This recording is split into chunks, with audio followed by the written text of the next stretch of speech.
US is facing a real crisis, even if, just because they can print dollars as much as possible because of, entire world is trading in dollars. China, we really don't know what is the internal situation, but at least, what we see as far as the infrastructure market is concerned, the situation looks very precarious. Most of the governments are crumbling down under debt and finance pressure. In this situation, how do you see Indian scenario when it comes to balancing social security concerns and at the same time ensuring that our finances and the GDP debt ratio is maintained?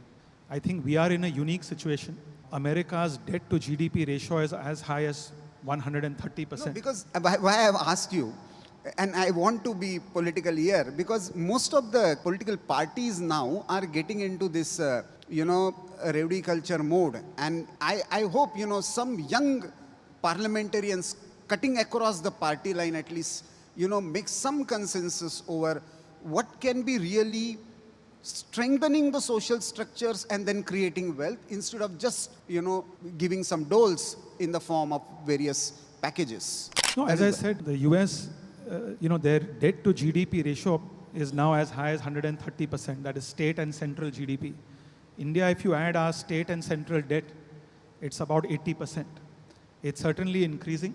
One reason of concern could be the issue you mentioned. But at the flip side, also at a government level, the government also has to explore how to increase revenue. Now, GST, for instance. GST has been an excellent reform in increasing government revenue. So while government expenditure, and there are two types of expenditure. One is revenue expenditure, where you essentially may be giving money to somebody, which one can argue is productive or unproductive. Then there's capital expenditure, where you give money and you spend money on actual development of infrastructure, which helps the country go forward, creates jobs. But the second aspect is how do you increase revenue? GST has been a great example where government has focused on increasing revenue. We've brought states together, created a unified market. I'm also concerned, one, on the spending side. I'm also concerned on the revenue side. Because I think GST in concept, and I'm a supporter of GST, I think GST is a good idea to attract investment, to allow for manufacturing to happen, which helps our Atmanirbharta vision. But what it does also, Prafulaji, it also makes a state feel that certain power has been taken away from me. So these are things which governments have to toy with. How do you ensure that federalism is balanced?